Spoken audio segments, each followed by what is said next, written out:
मेरे बेटे को लगा कि उसके पास सब कुछ है।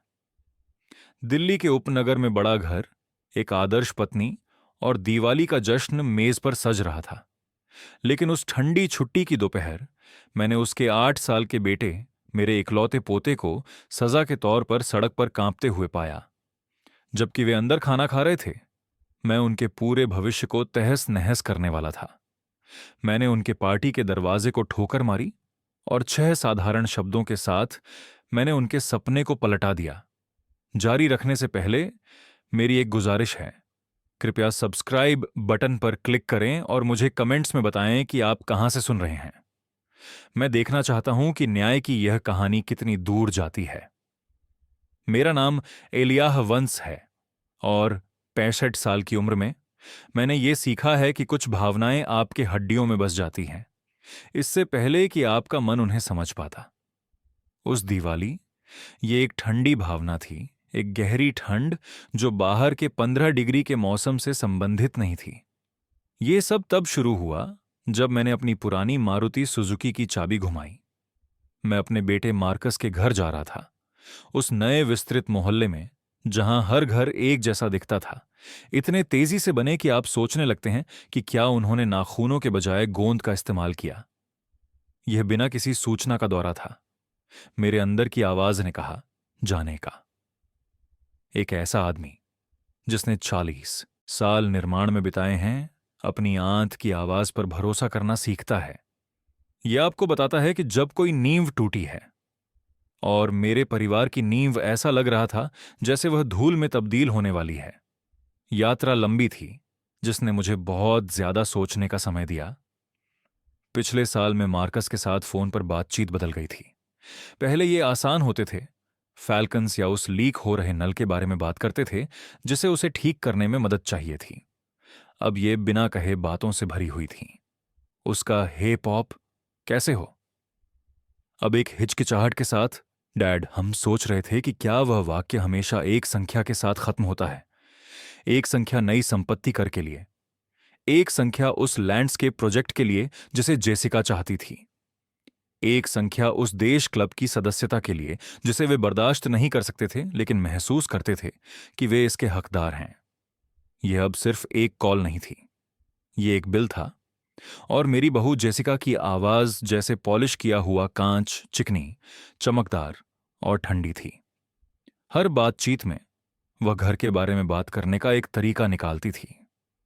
इस जगह की हड्डियां बहुत अच्छी हैं एलिया, लेकिन इसे एक आधुनिक रसोई की जरूरत है, या एक नया डेक संपत्ति के मूल्य के लिए चमत्कार करेगा। वह घर के बारे में ऐसे बात करती जैसे वह पहले ही उसका हो, जैसे मैं सिर्फ एक देखभाल करने वाला, अपने ही जीवन में भटकता हुआ एक भूत था, जब तक कि वे अंततः उस पर कब्जा नहीं कर लेते। मेरी दिवंगत पत्नी रोज ने इसे पहले ही देख लिया था। वह हमेशा ऐसा करती थी।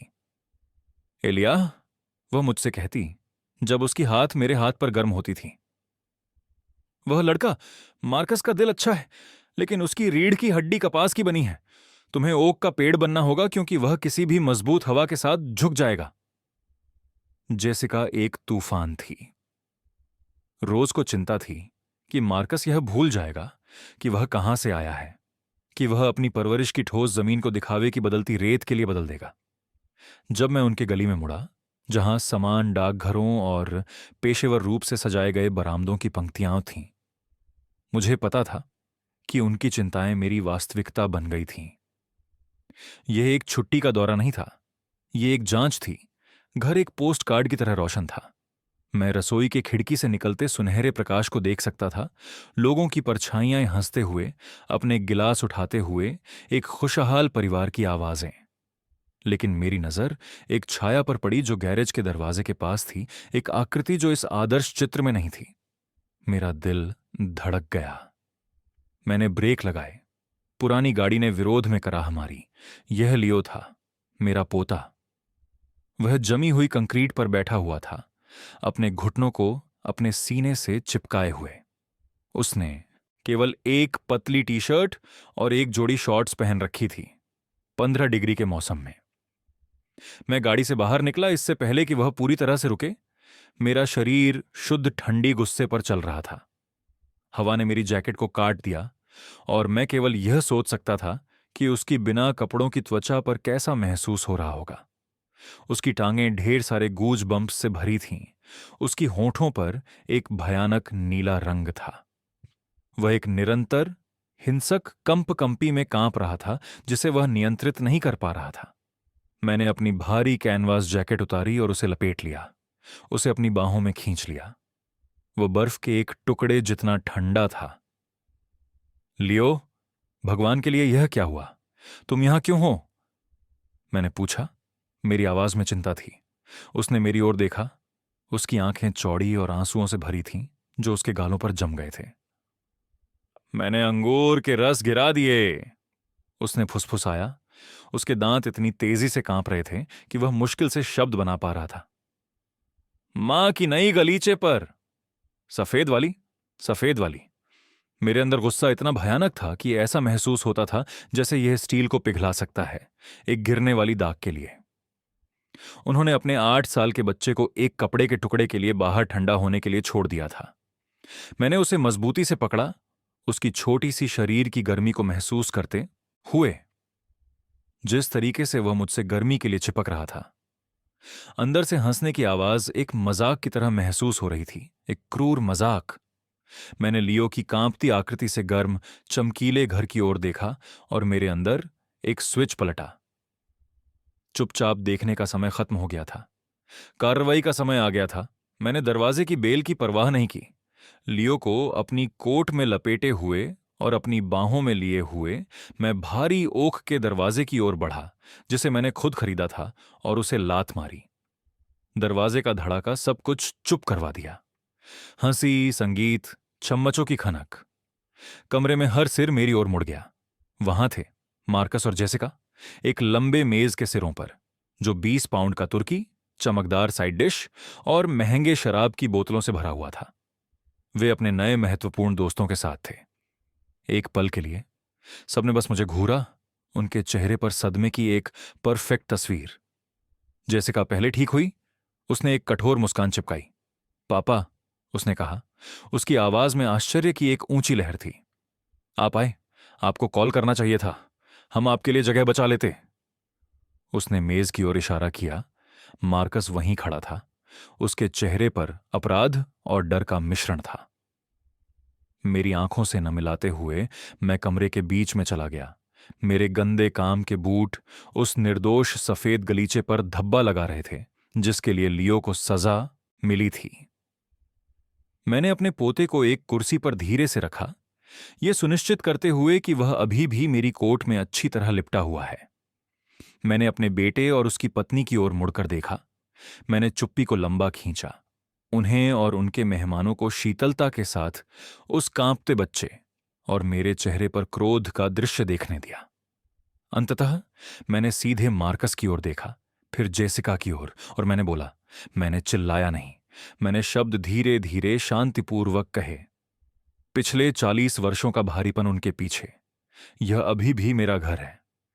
कमरे में हवा बर्फ की तरह ठंडी हो गई।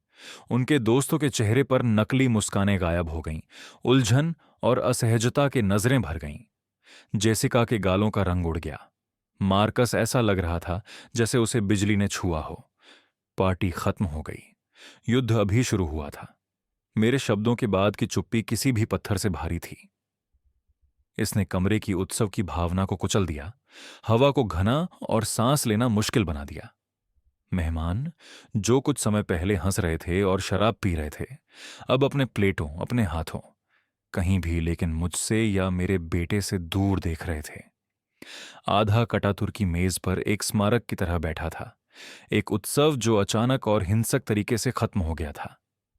एक एक करके मुंह से माफी मांगते हुए और अजीब अलविदा कहते हुए उनके दोस्त भागने लगे। उन्होंने अपने कोट और पर्स उठाए जैसे घर में आग लग गई हो। वे जो कुछ भी होने वाला था उसके गवाह नहीं बनना चाहते थे।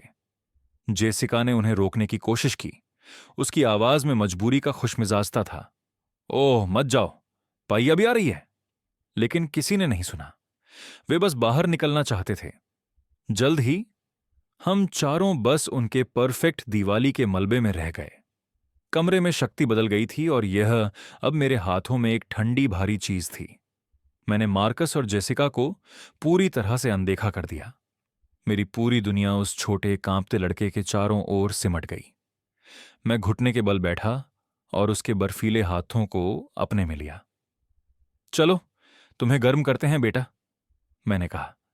मेरी आवाज अपेक्षा से अधिक नरम थी।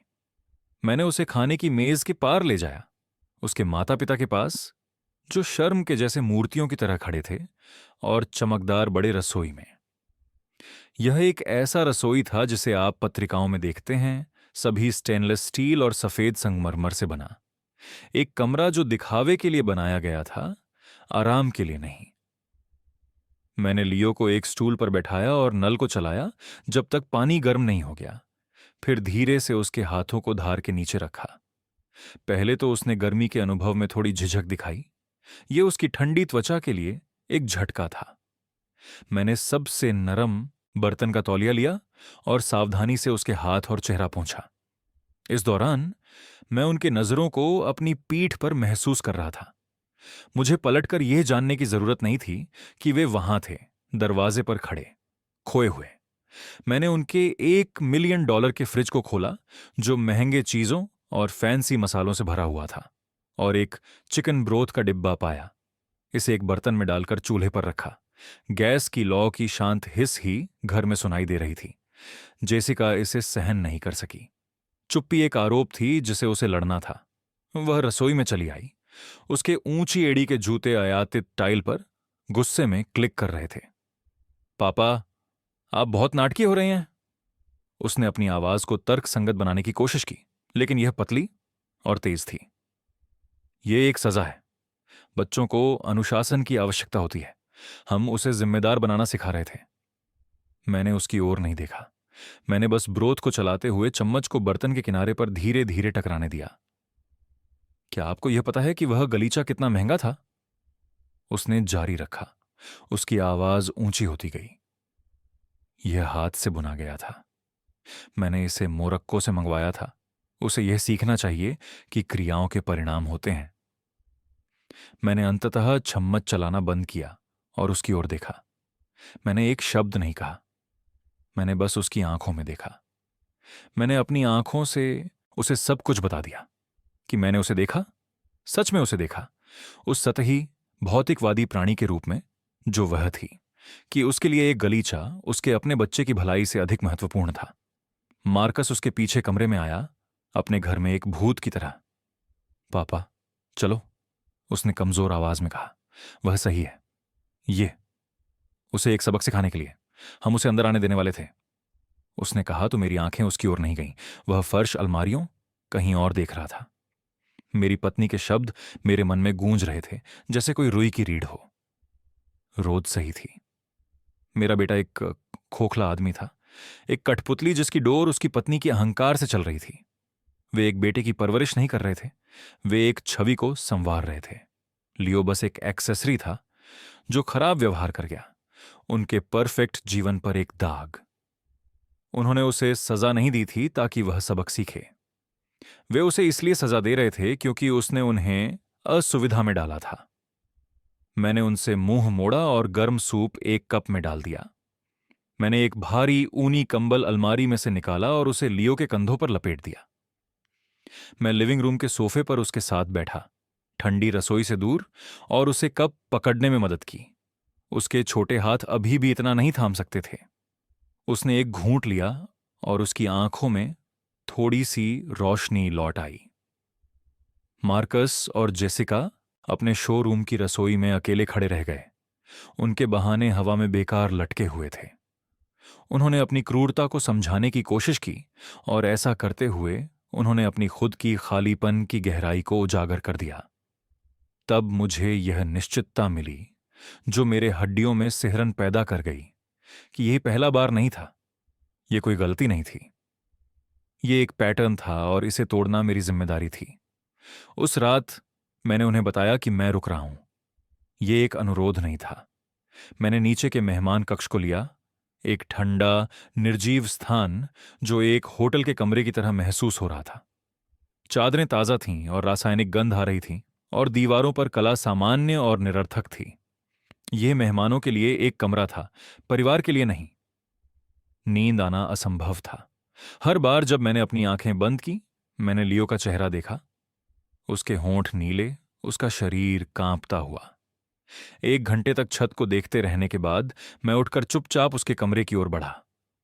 दरवाजा थोड़ा खुला था। उसका कमरा घर के बाकी हिस्सों की तरह ही निर्जीव था। महंगे खिलौने अलमारियों पर अपने मूल बॉक्स में रखे थे।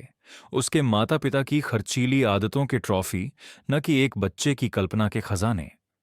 लियो सो रहा था, लेकिन उसकी नींद अशांत थी। उसका छोटा शरीर कंबल के नीचे खींचा हुआ था। मैं कमरे के कोने में एक कुर्सी पर बैठा उसे सांस लेते हुए देख रहा था। मैं नहीं चाहता था कि वह अकेला हो। कुछ समय बाद उसकी आंखें धीरे धीरे खुलीं और उसने मुझे देखा। वह चौंका नहीं, उसने बस मुझे देखा। मैंने उसे एक छोटी उदास मुस्कान दी। सो नहीं पाए बेटा, मैंने फुसफुसाया। वह बैठा और अपने घुटनों को अपने सीने से खींच लिया। लंबे समय तक वह चुप रहा और मैंने उसे आगे नहीं बढ़ाया। मैंने बस इंतजार किया। एक आदमी धैर्य सीखता है जब वह कंक्रीट सख्त होने का इंतजार कर रहा होता है, या एक डरे हुए बच्चे के बोलने का। अंततः उसकी आवाज छोटी और नाजुक आई। यह पहली बार नहीं है, उसने कहा। मेरा दिल बरिल भारी हो गया। क्या नहीं है बेटा, मैंने पूछा। बस बाहर बंद हो ना, उसने कहा मेरी ओर देखे बिना। एक बार मैंने मां के नए सफेद जूतों पर कीचड़ लगा दिया जो वह टेनिस के लिए पहनती हैं। उसने मुझे बारिश में आंगन पर खड़े रहने के लिए कहा ताकि मैं उन्हें धो सकूं। वह रसोई की खिड़की से मुझे देख रही थी। उसने एक कांपती सांस ली। जब मैंने गलती से एक कांच का फूलदान तोड़ा, पिता ने मेरा वीडियो गेम ले लिया। मां ने कहा कि यह इसलिए था क्योंकि मैंने उनके सामान का सम्मान नहीं किया। वे हमेशा चीजों के बारे में बात करते हैं, चीजों की कीमत के बारे में। उसने अंततः मेरी ओर देखा। उसकी आंखों में अविरल आंसू चमक रहे थे। कभी कभी, उसने कहा। उसकी आवाज फुसफुसाहट में बदल गई। उन्हें बस याद नहीं रहता कि मैं यहां हूं। वे अपने दोस्तों के साथ डिनर पर जाते हैं और बेबी सिटर नहीं आती। मैं बस टीवी देखता हूं जब तक वे घर नहीं आते। हर शब्द एक प्रहार था, उस भयानक सच की पुष्टि जो मैंने सतह के नीचे सड़ते देखा था। रोज के प्रति मेरा वादा, जो मैंने उसकी बिस्तर के पास किया था, मेरे मन में उमड़ पड़ा। उनकी रक्षा करो एलिया, उसने कहा था। हमारे बेटे और उसके बेटे की रक्षा करो। मैं दूर से देख रहा था, चेक भेज रहा था, सोच रहा था कि यही काफी है। मैं मूर्ख था। पहले की गुस्सा ठंडा हो चुका था, एक कठिनता में बदल गया था। कुछ ठंडा। यह संकल्प था। मैं सिर्फ अपने पोते को ठंड से बचाने नहीं जा रहा था, मैं उसे उसके माता पिता से भी बचाने वाला था। अगले सुबह घर में तनाव इतना घना था कि इसे चाकू से काटा जा सकता था। मैं नीचे आया और देखा कि मार्कस और जेसिका रसोई में खड़े थे, जैसे वे पवित्र अवशेषों की तरह कॉफी के कप को नर्स कर रहे थे। वे ऐसे लग रहे थे जैसे उन्होंने सोया नहीं था। अच्छा, वे एक टकराव, एक व्याख्यान, एक चिल्लाने वाली बहस की उम्मीद कर रहे थे, जहां वे मेरे शब्दों को मोड़ सकते थे और पीड़ित की तरह खेल सकते थे। मैं उन्हें संतोष नहीं देने वाला था। मैं कॉफी मेकर की ओर बढ़ा, अपने लिए एक कप भरा और धीरे धीरे घूंट लिया, चुप्पी को महसूस करते हुए। फिर मैंने उनकी ओर मुड़कर कहा, मैं लियो को कुछ दिनों के लिए अपने घर ले जा रहा हूं। मेरी आवाज शांत, स्थिर थी। ये वही आवाज थी जो मैंने काम पर मामलों में इस्तेमाल की थी। एलियाह वंस ने आदेश दिया, जो बहस के लिए नहीं था। जेसिका का कॉफी का कप संगमरमर की काउंटरटॉप पर जोर से गिरा।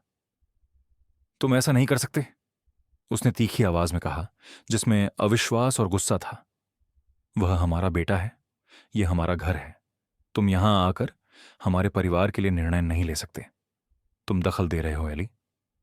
उसने मेरा पहला नाम लिया, जो स्पष्ट अपमान का संकेत था। ऐसा लाइन उसने पहले कभी नहीं पार की थी। मार्कस ने हमेशा की तरह शांति बनाने की कोशिश की ताकि उसकी पत्नी द्वारा बनाई गई दरारों को भरा जा सके। डैड, चलो इस पर बात करते हैं, उसने कहा, अपने हाथ एक बेकार आत्मसमर्पण के इशारे में उठाते हुए। ऐसे मत बनो, हम कल बस परेशान थे, हम इसे सुलझा सकते हैं। मैंने अपने बेटे की ओर देखा। उसकी आंखों में कमजोरी और उसकी पत्नी की घूरने पर वो कैसे चौंका, और मुझे दया और घृणा की लहर महसूस हुई। बात करने के लिए कुछ नहीं है, मैंने कहा, मेरी आवाज उनके विरोध को काटती हुई। मैं तुमसे अनुमति नहीं मांग रहा हूं, मैं तुम्हें अपने निर्णय की सूचना दे रहा हूं। बिना एक और शब्द कहे मैं मुड़ा और ऊपर की ओर बढ़ गया। मैंने जेसिका की बेताब फुसफुसाहट को पीछे सुना, लेकिन मुझे परवाह नहीं थी कि वह क्या कह रही थी। मैं लियो के कमरे में गया और उसके लिए एक छोटा बैग तैयार किया, एक शांत, जानबूझकर कुशलता के साथ, जो मुझे पता था कि उन्हें पागल कर रहा था। लियो चुप था। उसकी आंखें चौड़ी थीं, जैसे उसने मुझे देखा, लेकिन उसने विरोध नहीं किया। उसने बस मेरा हाथ थाम लिया जब मैं तैयार हो गया। मैं उसे सीढ़ियों से नीचे ले गया, सीधे उसके माता पिता के पास, जो फॉयर में जमे हुए खड़े थे। जेसिका ने कुछ कहने के लिए अपना मुंह खोला, लेकिन मेरी आंखों में जो देखी वो उसे रोकने के लिए पर्याप्त थी। ये एक ऐसा नजारा था जो परिणामों का वादा करता था। मैंने लियो को सामने के दरवाजे से बाहर निकाला, जिसे मैंने 24 घंटे पहले ही जोर से खोला था, और पीछे मुड़कर नहीं देखा। जब हम मेरी मारुति सुजुकी में बेतरतीब बैठ गए और मैंने किनारे से हटते हुए देखा, तो मैंने उन्हें दरवाजे पर खड़ा देखा। दो चौंके हुए आकृतियां अपने परिपूर्ण घर में स्थिति पर पूरी तरह से नियंत्रण खो चुके थे। वे एक पारिवारिक विवाद की उम्मीद कर रहे थे। उन्हें एक रणनीतिक निकासी मिली।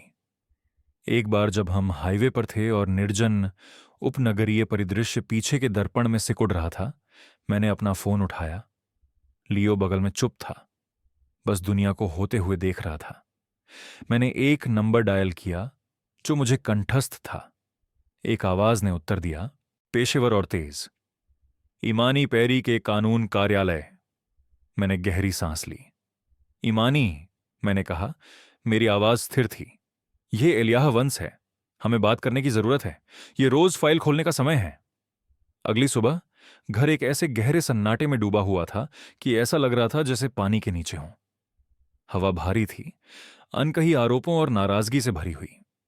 मैं नीचे आया और पाया कि मार्कस और जेसिका पहले से ही रसोई में थे, एक दूसरे के चारों ओर ऐसे घूम रहे थे जैसे दो दुश्मन अजनबी, जिन्हें एक छोटे से स्थान को साझा करने के लिए मजबूर किया गया था। वे कॉफी के कपों को ऐसे थामे हुए थे जैसे वे जीवन रक्षक जैकेट हों। उनकी आंखें थकी हुई और सूजी हुई थीं। ऐसा लग रहा था कि उन्होंने रात भर बहस की थी, और उनके चेहरों पर खट्टे भाव से उनमें से कोई भी नहीं जीता था। मैंने उन्हें नजरअंदाज किया। मेरा ध्यान लियो पर था। मैंने उसे पहले से जागते पाया, बैठक के फर्श पर बैठा हुआ, चुपचाप बिल्डिंग ब्लॉक्स के सेट के साथ खेल रहा था। मैं रसोई में गया और उसके लिए नाश्ता बनाया। वह मीठा अनाज नहीं था जो मैंने उनके पेंट्री में देखा था, बल्कि ओटमील था, जिस तरह मेरी रोज बनाया करती थी, थोड़े दूध और ब्राउन शुगर के साथ। ये एक सरल, मजबूत भोजन था, देखभाल का एक कार्य, एक मौन निर्णय। मार्कस और जेसिका मेरी हर हरकत को देख रहे थे। वे विस्फोट की प्रतीक्षा कर रहे थे, व्याख्यान के लिए, उस झगड़े के लिए जिसे उन्होंने सारी रात अपने दिमाग में रिहर्स किया था। मैंने उन्हें केवल एक दादा द्वारा नाश्ता बनाने की शांत ध्वनियां दी। मैंने लियो को कटोरा दिया और उसके साथ बैठकर देखा जब उसने खाया। जब वह खत्म हो गया, मैंने खाली कटोरा वापस रसोई में ले जाकर उसे धो दिया और सिंक में रख दिया। मैंने अपने लिए अंतिम कॉफी का प्याला भरा, सन्नाटे को इस तरह खींचते हुए जैसे वह एक तंतु की तरह तना हुआ हो। अंततः मैंने उनकी ओर मुड़कर देखा। मैंने दीवार पर लगी घड़ी की ओर देखा। 8:15 अब समय था। मैं लियो को कुछ दिनों के लिए अपने घर ले जा रहा हूं, मैंने कहा। मेरी आवाज शांत और सपाट थी, जैसे एक जमी हुई झील। ये एक तथ्य की घोषणा थी, चर्चा का विषय नहीं। जेसिका का कप संगमरमर की काउंटरटॉप पर तेज आवाज में गिरा। क्या? उसने कहा। उसकी आवाज एक निम्न, खतरनाक फुसफुसाहट थी। तुमने अभी क्या कहा? तुमने मुझे सुना? मैंने कहा, उसकी आंखों में देखते हुए। उसका चेहरा अचानक चित्तीदार लाल हो गया। तुम्हें कोई अधिकार नहीं है, उसने कहा। इतना तेजी से खड़ी हुई कि उसकी कुर्सी जोर से फर्श पर खिसकी। वह मेरा बेटा है। ये मेरा घर है। तुम बस यहां नहीं आ सकते और ये तय कर सकते हो कि हमारे जीवन में क्या होता है। ये एक निजी पारिवारिक मामला है और तुम दखल दे रहे हो। उसकी आवाज हर शब्द के साथ तेज होती गई। एक आदर्श उपनगरीय पत्नी का सावधानी से निर्मित मास्क टूट गया, जो नीचे छुपी हुई हकदारी को प्रकट करता था। तुम मेरी मातृत्व को कमजोर करने की कोशिश कर रहे हो। तुम सोचते हो कि तुम बेहतर जानते हो। एक दिन के बाद मेरा आंतरिक संवाद ठंडा और स्पष्ट था। मैंने देखा कि उसका गुस्सा किसी कारण से नहीं था। मां बनने या लियो के लिए क्या सही है, इसका सवाल नहीं था। यह शक्ति का मुद्दा था। मैंने उसके अपने किले में उसकी सत्ता को चुनौती दी थी और वह इसे सहन नहीं कर सकी। मैं उसकी परफेक्ट तस्वीर पर एक दाग छा था और वह मुझे मिटाने के लिए बेताब थी। मार्कस अचानक उठ खड़ा हुआ। उसने हमारे बीच में खड़े होकर अपने हाथ उठाए। ठीक है, सब लोग बस शांति से रहो, उसने कहा। उसकी आवाज में विनती थी। पिताजी, हम जानते हैं कि हम कल गलत थे। हम इसे मानते हैं। ये एक गलती थी, लेकिन यह बहुत अधिक है। आप उसे बस नहीं ले जा सकते। मैंने अपने बेटे की ओर देखा, इस व्यक्ति पर जो संघर्ष से इतना डरता था कि वह अपने बच्चे के लिए खड़ा होने के बजाय एक सुनहरी पिंजरे में रहना पसंद करता था। रोज के शब्द मेरे कानों में गूंज रहे थे, एक दुखद भविष्यवाणी जो सच हो गई। जेसिका, प्रिय, उसने अपनी पत्नी की ओर मुड़ते हुए कहा। वह बस चिंतित है। चलो, हम सब इसे बड़े लोगों की तरह बातचीत करते हैं। उसने उसे एक घातक नजर से देखा। बात करने के लिए कुछ नहीं है मार्कस। आपके पिता हमारे बेटे का अपहरण करने की कोशिश कर रहे हैं। उसकी यह बात इतनी बेबुनियाद और नाटकीय थी कि मैं लगभग हंस पड़ा। इसके बजाय मैंने धीरे धीरे अपनी कॉफी का घूंट लिया। मैंने उनके आतंक और अराजकता को अपने ऊपर बहने दिया, लेकिन यह मुझ तक नहीं पहुंचा। मैं तूफान की आंख था। मैंने जानबूझकर अपना कप सिंक में रखा। मैंने अपने बेताब बेटे, अपनी गुस्से में भरी बहू को पार करते हुए अंतिम निर्णय सुनाया। मैं आपकी अनुमति नहीं मांग रहा, मैंने कहा। मेरी आवाज उनके शोर में कांच के टुकड़े की तरह चीरती हुई। मैं आपको अपने निर्णय की सूचना दे रहा हूं। और इसके साथ मैंने उन पर पीठ मोड़ी और रसोई से बाहर चल दिया। यह एक स्पष्ट बयान था कि उनके तर्क अप्रासंगिक थे। मैं सीढ़ियों पर चढ़ा। मेरे कदम भारी और आरामदायक कालीन पर समान थे। हर कदम हमारे जीवन के नए ताल में एक मापी हुई धड़कन थी। मैं लियो के कमरे में गया और उसकी अलमारी में एक छोटा डफेल बैग पाया। मैंने इसे एक शांत कुशलता के साथ पैक किया, जो मुझे पता था कि उनके लिए किसी भी चिल्लाने से अधिक गुस्सा दिलाने वाला था।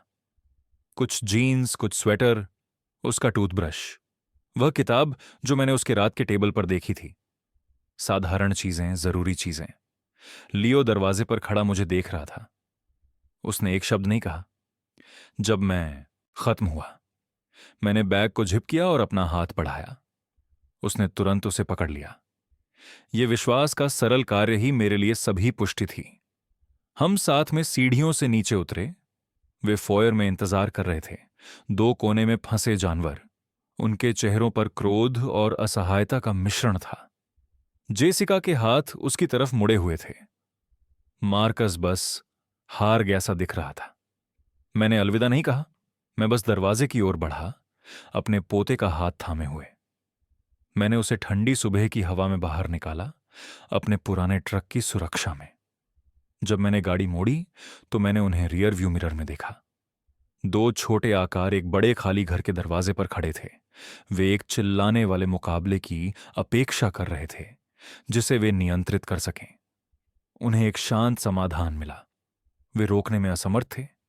एक बार जब हम हाईवे पर थे, हमारे बीच एक सुखद मौन छा गया। मैंने लियो की ओर देखा। उसके छोटे चेहरे से डर और तनाव पिघलने लगा, जो एक शांत राहत से बदल गया। यही सब कुछ महत्वपूर्ण था। मैंने अपना फोन उठाया और एक नंबर डायल किया जिसे मैं भली भांति जानता था।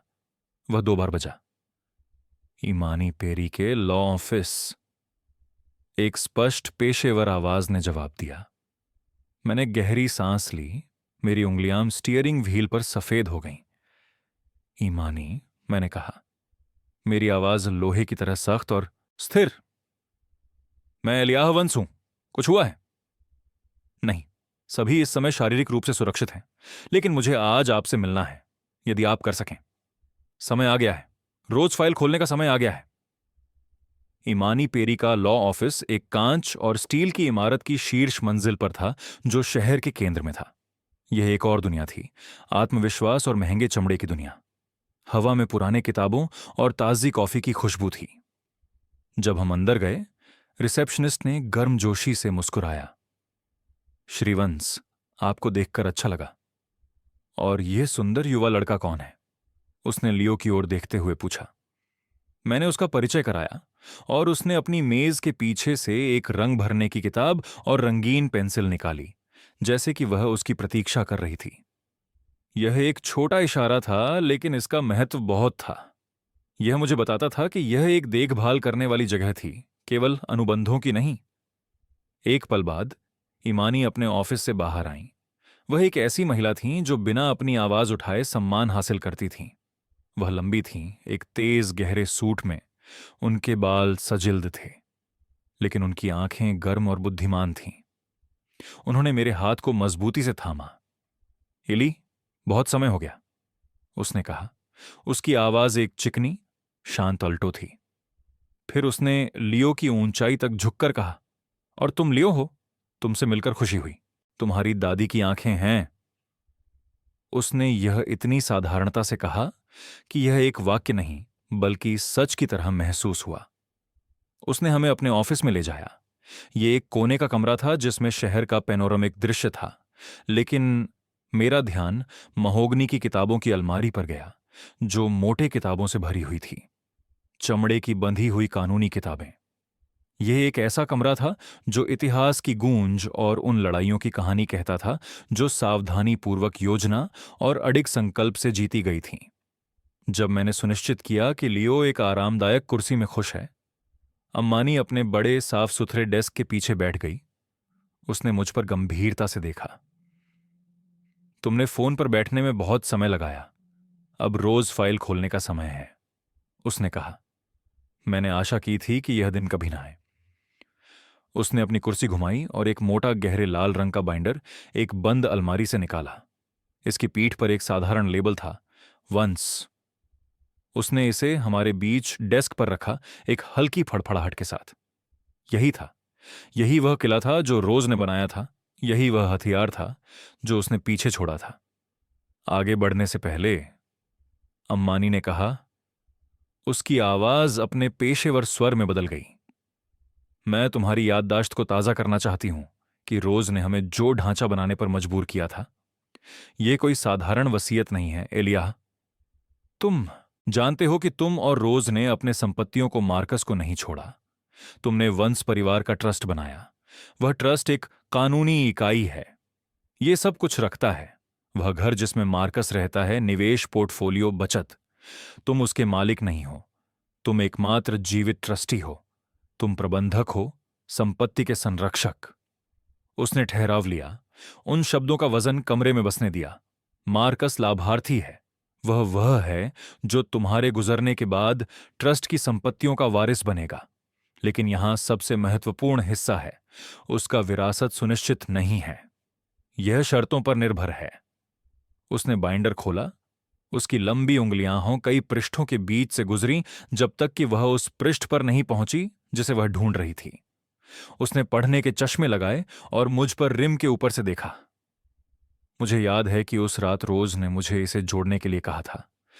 हम यहां लगभग मध्य रात्रि तक थे, सही शब्दों पर काम कर रहे थे। वह तब तक नहीं गई जब तक कि यह सही नहीं हो गया। मेरी अपनी यादें उस समय में वापस चली गईं। मैं याद करता हूं कि मैंने रोज से हमारे रसोई में इस बारे में बहस की थी। यह बहुत कठोर है, जान, मैंने कहा। यह ऐसा है जैसे हम अपने बेटे पर विश्वास नहीं करते। यह ऐसा है जैसे हम कब्र से शासन कर रहे हैं। रोज ने अपना बर्तन का तौलिया रखा और मुझ पर उस नजर से देखा जो तुम्हारी आत्मा में झांक सकती थी। विश्वास मुद्दा नहीं है, एलिया, उसने कहा। जीवन मुद्दा है। लोग बदलते हैं, पैसा उन्हें बदल देता है, मैं हमारे पैसे को मार्कस से नहीं बचा रही, मैं अपने पोते को उस आदमी से बचा रही हूं जो मार्कस बन सकता है अगर उसे उच्च मानकों पर नहीं रखा गया। यह धारा कोई पिंजरा नहीं है एलिया, ये एक एंकर है। ये उसे सही चीजों से जोड़े रखेगा जब लालच या कमजोरी के हवाएं चलने लगें। मैंने असहमत हुआ, लेकिन अंततः मैंने उस पर विश्वास किया। मैंने हमेशा उसकी बुद्धिमत्ता पर विश्वास किया। अम्मानी की आवाज ने मुझे वर्तमान में वापस लाया। उसने पृष्ठ से पढ़ना शुरू किया।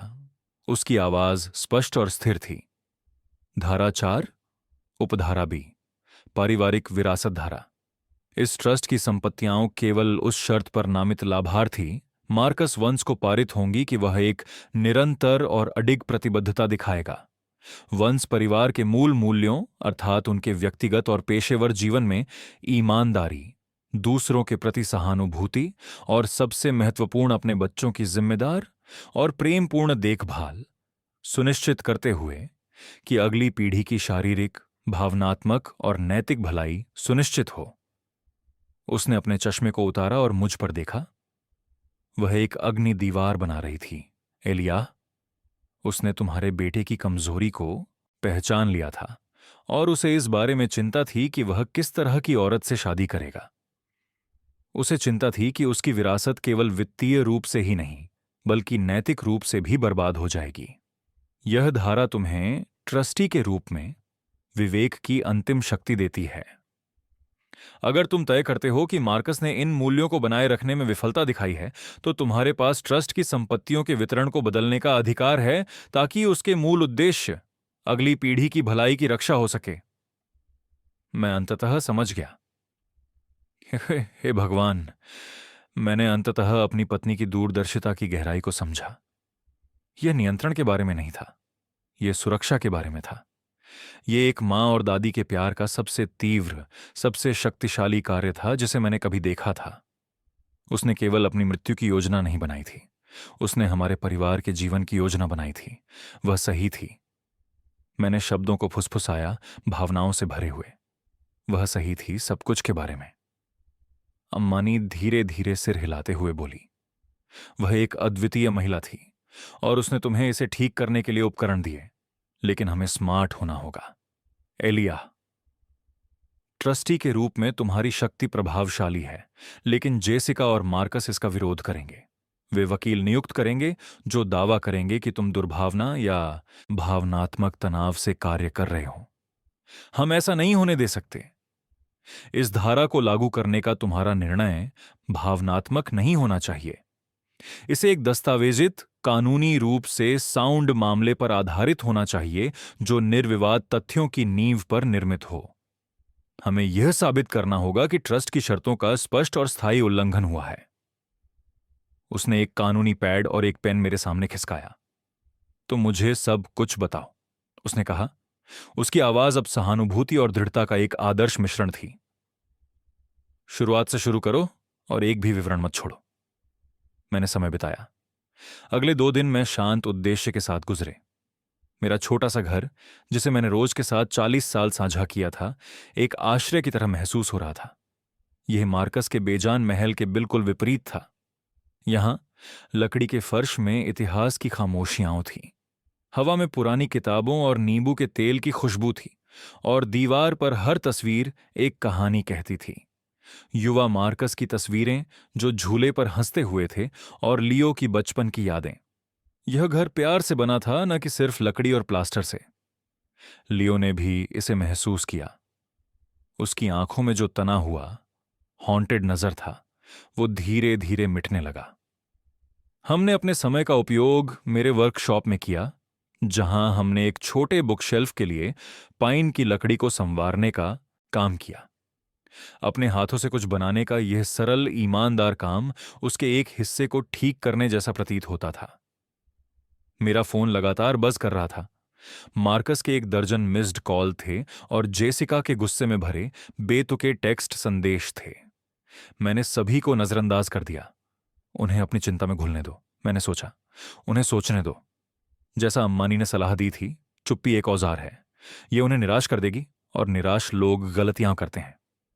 तीसरे दिन फोन फिर से बजा। मैंने स्क्रीन पर देखा। मार्कस। मैंने गहरी सांस ली। यही वह क्षण था। लियो, मैंने शांत स्वर में कहा, क्या तुम थोड़ी देर के लिए लिविंग रूम में जा सकते हो? मुझे यह कॉल लेना है। उसने सिर हिलाया और चला गया, और मैं उसके विश्वास के लिए आभारी था। मैंने अम्मानी द्वारा दिए गए छोटे डिजिटल रिकॉर्डर को निकाला और इसे फोन के बगल में रख दिया। मैंने उसके निर्देशों का पालन किया। कॉल स्पीकर पर डालो और रिकॉर्ड दबाओ, मैंने कहा। पापा। मार्कस की आवाज गुस्से और चिंता के मिश्रण से भरी थी। मैं तुम्हें 2 दिनों से कॉल कर रहा हूं, क्या चल रहा है? मैं उसके अंत में एक बड़े खाली कमरे की आवाज सुन सकता था, और पृष्ठभूमि में एक हल्की तीखी फुसफुसाहट थी। जेसिका, ये काफी हो चुका है, मार्कस ने कहा। उसकी आवाज में झूठा आत्मविश्वास था। यह स्पष्ट था कि वह अपनी पत्नी द्वारा तैयार स्क्रिप्ट पढ़ रहा था। तुम्हें लियो को अब घर लाना होगा। मैंने चुप्पी साधी, उसे अंतराल भरने दिया। क्या तुम मेरी बात सुन रहे हो? उसने पूछा। यह कोई खेल नहीं है, तुम बस एक बच्चे को नहीं ले जा सकते। मैंने जेसिका को कुछ अस्पष्ट रूप से बुदबुदाते हुए सुना। मार्कस ने थोड़ी देर रुककर फिर से कहना जारी रखा। उसकी आवाज और भी अधिक तनाव में थी। तुम्हारे पास यह सब करने का कोई अधिकार नहीं है पापा। तुम कानूनी रूप से सीमा से बाहर जा रहे हो। वह हमारा बेटा है। क्या वह ठीक है? मैंने पूछा। मेरी आवाज स्थिर थी। यह एक साधारण सवाल था, लेकिन मुझे पता था कि यह उन्हें चौंका देगा। एक पल के लिए चुप्पी थी। उनके बेटे की भलाई का सवाल स्पष्ट रूप से उनकी प्राथमिकता नहीं थी। बिल्कुल, वह ठीक है, मार्कस ने बुदबुदाया। यह मुद्दा नहीं है। पृष्ठभूमि में जेसिका की फुसफुसाहट स्पष्ट होने लगी। घर के बारे में बताओ मार्कस। एक ठंडी उदासी ने मुझे घेर लिया जब मैंने सुना। मेरा बेटा इतना कमजोर था, इतना खोया हुआ, कि वह खुद एक कठिन बातचीत भी नहीं कर सकता था। वह एक आवाज का पुतला था। पापा, मार्कस ने कहा। उसकी आवाज में एक चिड़चिड़ा लेक्चरिंग टोन था, जो मैंने जेसिका से सीखा था। तुम्हें यह सोचने की जरूरत है कि तुम हम सबके साथ क्या कर रहे हो। ये घर हमारी मुख्य संपत्ति है। यह हमारा संपत्ति है। हमारे पास योजनाएं हैं। इसके चारों ओर एक वित्तीय रणनीति बनाई गई है। तुम जो ड्रामा पैदा कर रहे हो, यह हमारे पूरे भविष्य को खतरे में डाल रहा है। वहां यह था। यह एक घातक गलती थी। यह स्वीकार्यता थी जिसका मैं इंतजार कर रहा था। यह लियो के बारे में नहीं था। यह परिवार या बच्चे की सुरक्षा के बारे में नहीं था। यह संपत्ति, वित्तीय रणनीति के बारे में था। उन्होंने मेरे घर को एक पैसे के ढेर के रूप में देखा जिसके वे हकदार थे। उन्होंने अपने बेटे के दुख को अपने निवेश के लिए एक असुविधाजनक जोखिम के रूप में देखा। उन्होंने एक बार भी नहीं पूछा कि लियो क्या कर रहा है, क्या वह खुश है, क्या उसे उनकी याद आती है। उन्होंने केवल पैसे के बारे में बात की। मैंने उस लड़के के लिए गहरा शोक महसूस किया जिसे मैंने पाला था। वह लड़का जो इस ठंडी खाली जिंदगी के रास्ते में कहीं खो गया था, लेकिन मेरा संकल्प लोहे के समान मजबूत हो गया।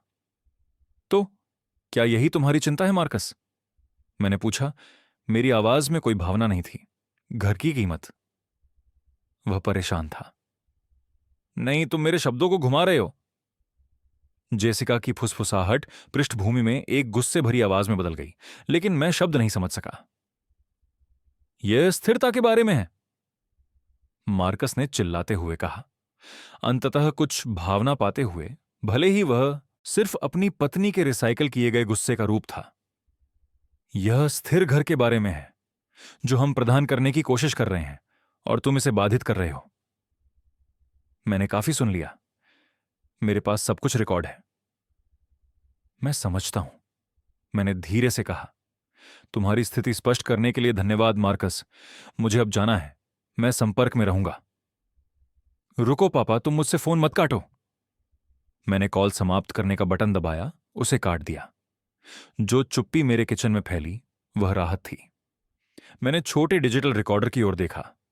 एक छोटी लाल बत्ती टिमटिमा रही थी, यह पुष्टि करते हुए कि फाइल सहेजी गई थी। मुझे कोई विजय, कोई खुशी नहीं थी, बस एक कठिन काम को संपन्न करने की गंभीर संतोष। मैंने अपना फोन उठाया ऑडियो फाइल को एक ईमेल में संलग्न किया और इसे अम्मानी पेरी को भेज दिया। मेरी वादा रोज के प्रति एक कदम और पूरा होने के करीब था। उसके बाद के दिन एक धुंधले, सोची समझी चालों में गुजरे। मैं अब बस एक दादा नहीं था जो अपने भावनाओं के अनुसार चल रहा था। मैं अपनी पत्नी की अंतिम इच्छाओं का एजेंट था, एक रणनीतिकार जो अम्मानी पेरी की तीखी कानूनी समझ के अनुसार काम कर रहा था। मेरा दुख और गुस्सा एक ठंडी, संगठित उद्देश्य में बदल गए।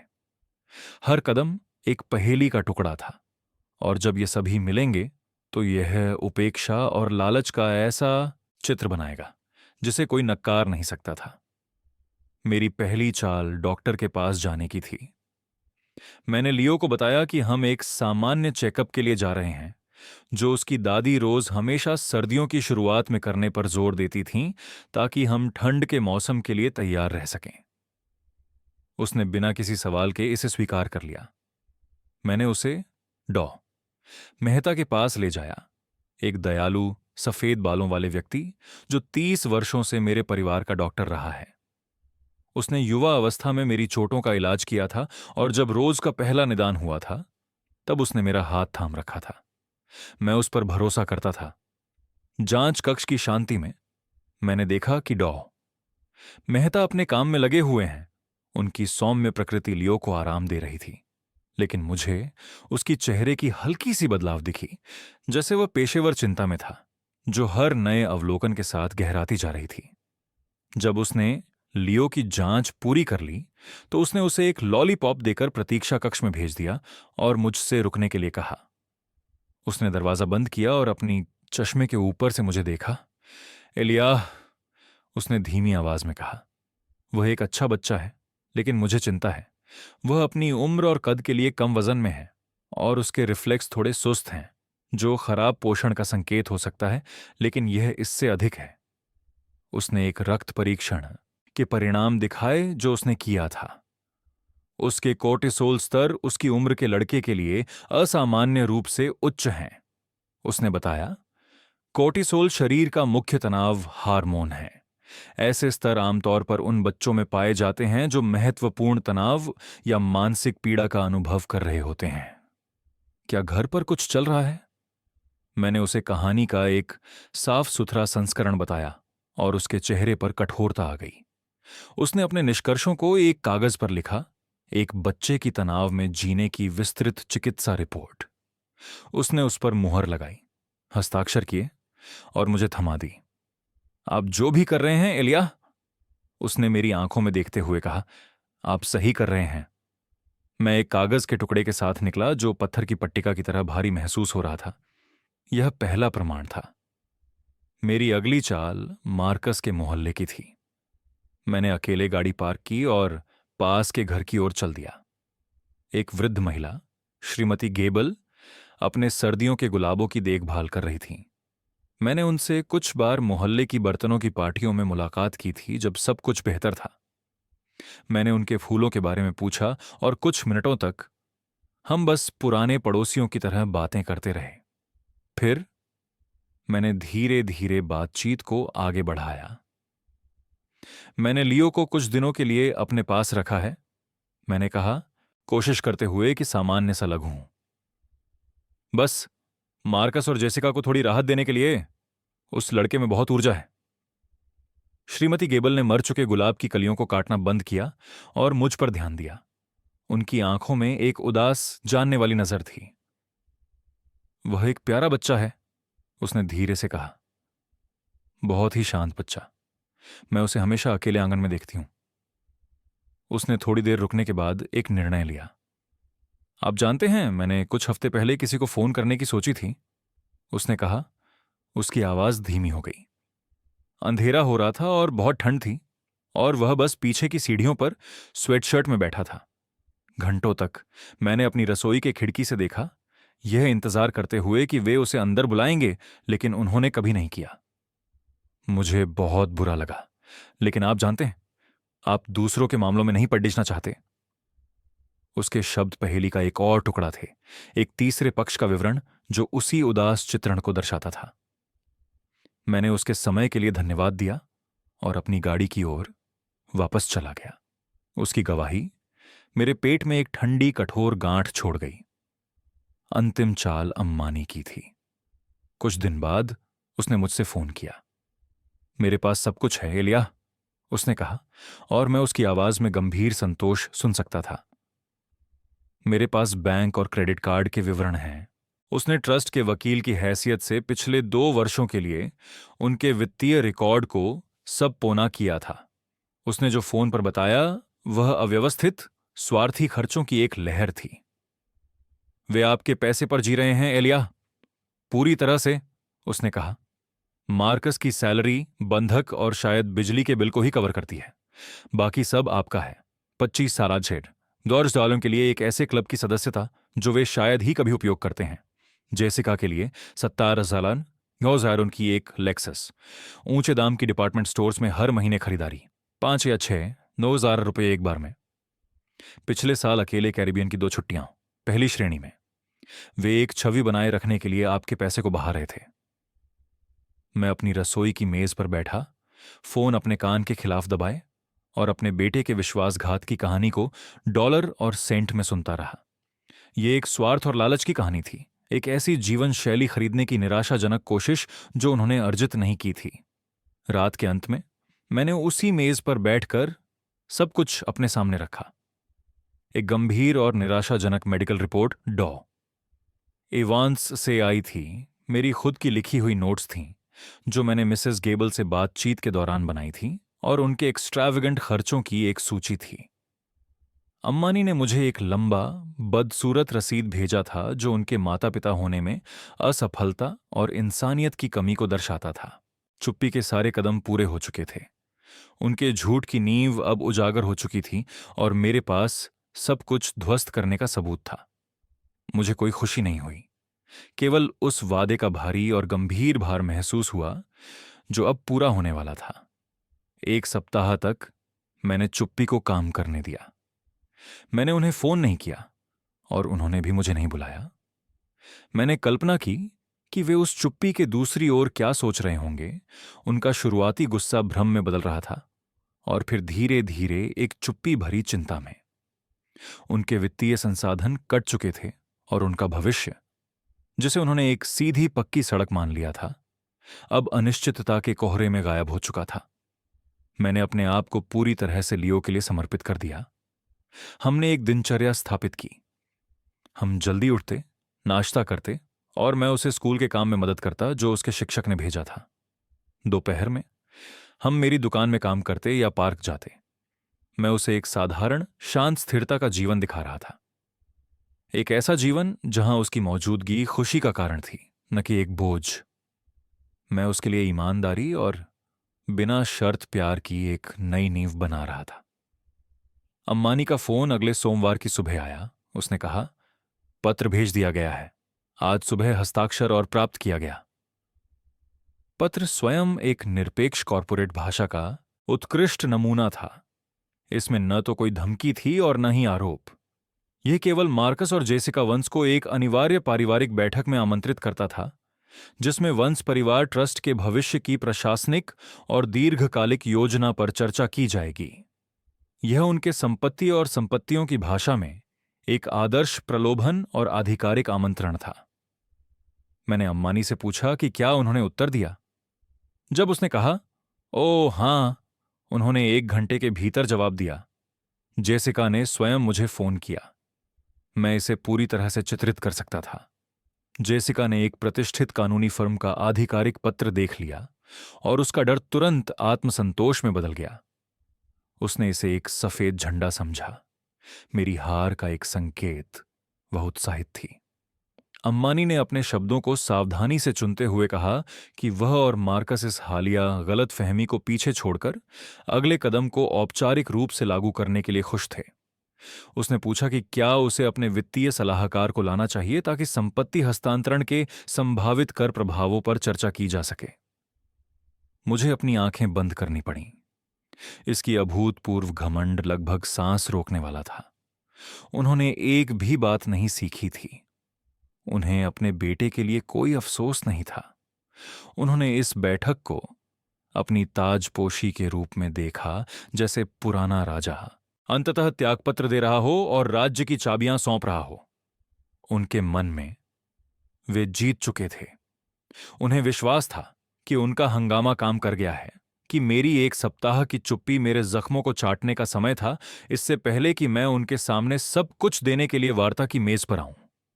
अम्मानी ने कहा कि जेसिका ने यह भी टिप्पणी की थी कि मैं आखिरकार समझदारी से बर्ताव कर रहा हूं। उसने शायद अपनी विजय भाषण तैयार कर रखा था। मैं उसे अपनी कल्पना में देख सकता था, अपने वॉक इन अलमारी के सामने खड़ी होकर उस मौके के लिए सही पोशाक चुन रही थी। एक पावर सूट, कुछ ऐसा जो कहता, मैं इस परिवार की नई मातृसत्ता हूं। वह अम्मानी के ऑफिस में प्रवेश करने जा रही थी, यह अपेक्षा करते हुए कि ब्याज दरों और पूंजीगत लाभों पर चर्चा होगी। उसे यह नहीं पता था कि वह एक अदालत में जा रही थी जहां वह खुद ही परीक्षण में थी। मेरे ऊपर एक गहरा दुख छा गया। मेरे बेटे के लिए एक गहरी पीड़ा थी और एक ऐसा जीवन जो उसने एक अलग रास्ता या एक अलग साथी चुना होता तो पा सकता था। लेकिन फिर मैंने खिड़की के बाहर देखा और लियो को पिछवाड़े में देखा। वह ध्यान से रोज ने वर्षों पहले लगाए गए छोटे जड़ी बूटी के बाग को पानी दे रहा था। वह मुस्कुरा रहा था। वही मुस्कान मुझे सभी औचित्य प्रदान कर रही थी। इसलिए उन्होंने समय पर सहमति दे दी। मैंने अम्मानी से पूछा। मेरी आवाज स्थिर थी। बुधवार सुबह 10 बजे, उसने पुष्टि की। वे वहां होंगे। अच्छा, मैंने कहा, मैं भी वहां रहूंगा। हमने फोन रख दिया। जाल अब बिछ चुका था। प्रलोभन स्वीकार कर लिया गया था। मंच तैयार था। नाटककारों को बुला लिया गया था। अब केवल अंतिम भयानक अभिनय शुरू होने का इंतजार था। वे ठीक उसी तरह सम्मेलन कक्ष में आए जैसे मैंने सोचा था। जेसिका आगे थी, एक तेज क्रीम रंग के सूट में, जो शायद मेरी पहली कार से भी महंगा था। उसकी मुस्कान तेज, आत्मविश्वासी और पूरी तरह से झूठी थी। वह एक शिकारी की तरह लग रही थी, जिसने अंततः अपने शिकार को चारों ओर से घेर लिया था। मार्कस उसके पीछे एक कदम पीछे था, उसकी परछाई की तरह, एक चमड़े की ब्रीफकेस को इस तरह पकड़े हुए जैसे वह एक ढाल हो।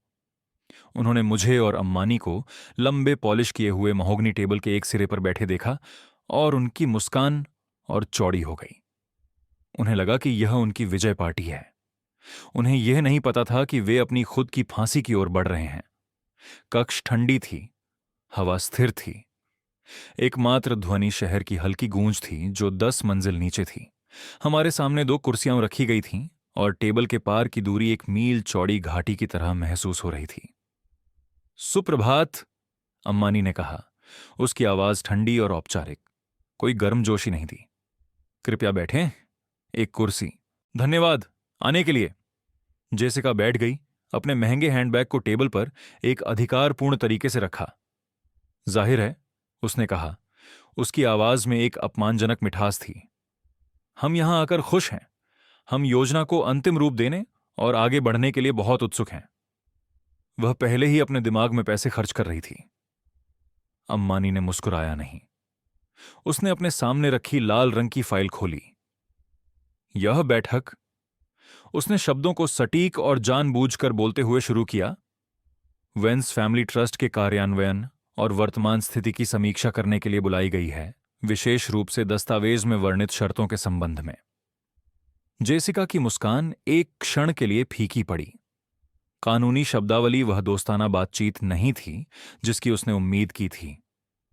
मार्कस अपनी कुर्सी पर असहजता से खिसकने लगा।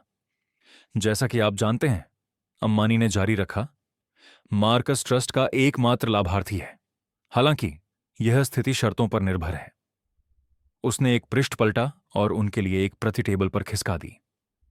मैं आपका ध्यान अनुच्छेद 4, उपधारा बी, पारिवारिक विरासत क्लॉज की ओर आकर्षित करना चाहती हूं। उसने उस क्लॉज को जोर से पढ़ना शुरू किया। उसकी आवाज चुप कमरे में गूंज रही थी। उसने ईमानदारी, दया और अगली पीढ़ी की देखभाल की जिम्मेदारी के बारे में पढ़ा। जैसे जैसे वह बोलती गई, मैंने उनके चेहरे देखे। जेसिका के चेहरे पर विजयी आत्मविश्वास धीरे धीरे उलझन भरी चिढ़ के भाव में बदल रहा था। मार्कस बस खोया हुआ सा लग रहा था। उन शब्दों का उनके लिए कोई अर्थ नहीं था। वे सिर्फ कानूनी शोर थे जो उनके पैसे के रास्ते में आ रहा था। जब अम्मानी ने पढ़ना समाप्त किया तो जेसिका ने एक हल्की हंसी हंस दी। यह सब बहुत अच्छा है, बहुत भावुक, उसने एक तिरस्कारपूर्ण हाथ से इशारा करते हुए कहा। रोज हमेशा रोमांटिक होती थी, लेकिन इसका संपत्ति के संपत्तियों को स्थानांतरित करने के व्यावहारिक मुद्दे से क्या संबंध है? इसका सब कुछ संबंध है, अम्मानी ने कहा। उसकी आवाज बर्फ जैसी हो गई। ट्रस्टी के रूप में श्रीवंश को यह मूल्यांकन करने के लिए मजबूर होना पड़ा है कि क्या इस क्लॉज की शर्तें पूरी हुई हैं। उसने एक दूसरा दस्तावेज टेबल पर खिसका दिया। प्रदर्शनी ए, आपके पड़ोसी श्रीमती गेबल से एक शपथ पत्र जिसमें आपके बेटे लियो को बुरी मौसम में लंबे समय तक अकेला छोड़ने के कई उदाहरणों का विवरण है। जेसिका ने हंसते हुए कहा, अरे कृपया, वह जिज्ञासु बूढ़ी औरत, वह अकेली है, वह बातें बनाती है। क्या सच में? अम्मानी ने उत्तर दिया, बिना किसी झिझक के। उसने एक तीसरा दस्तावेज खिसकाया। प्रदर्शनी बी, डॉ रॉबर्ट इवांस की पूर्ण चिकित्सा रिपोर्ट। इसमें उल्लेख है कि आपका बेटा चिकित्सकीय रूप से वजन में कम है और उसके रक्त परीक्षणों में कोर्टिसोल के असामान्य रूप से उच्च स्तर पाए गए हैं, जो बच्चों में लगातार तनाव और भावनात्मक संकट से सीधे जुड़े होते हैं। जेसिका का चेहरा अब पीला पड़ने लगा। आपने उसे डॉक्टर के पास ले जाया? यह हमारी निजता का उल्लंघन है। हमने इसकी अनुमति नहीं दी। लियो के दादा और अस्थायी संरक्षक के रूप में श्रीवंश को एक बच्चे के लिए चिकित्सा सहायता मांगने का पूरा अधिकार था, जिसे उन्होंने संकट में माना, अम्मानी ने शांत स्वर में कहा। उसने प्रतिक्रिया का इंतजार नहीं किया। एक चौथा दस्तावेज आगे बढ़ाया गया। प्रदर्शनी सी, पिछले 24 महीनों के आपके बैंक और क्रेडिट कार्ड खातों का पूर्ण वित्तीय सारांश, जिसे इस कार्यालय द्वारा सम्मानित किया गया। यह श्रीवंश की तनख्वाह के खिलाफ 80,000 गिलियड डॉलर के वार्षिक कुल आय और 200 दिरासालर से अधिक के वार्षिक खर्चों को दर्शाता है। घाटा, जैसा कि आप जानते हैं, एलियाह द्वारा मासिक उपहारों से पूरा किया गया है। उपहार जो इसके लिए भुगतान किए गए, उसने कागज पर हाथ मारा। 27 लॉयलॉर की लेक्सस, एक काउंटी क्लब की सदस्यता, कई छुट्टियां, डिजाइनर कपड़ों और रेस्तरां पर हजारों डॉलर प्रति माह। अब जेसिका बेबसी में थी। उसकी श्रेष्ठता का आवरण टूट गया था। केवल एक कच्ची भयानक बेचैनी बची थी। मार्कस अपनी कुर्सी में इतना सिकुड़ गया था कि ऐसा लगता था जैसे वो फर्श में समाने की कोशिश कर रहा हो।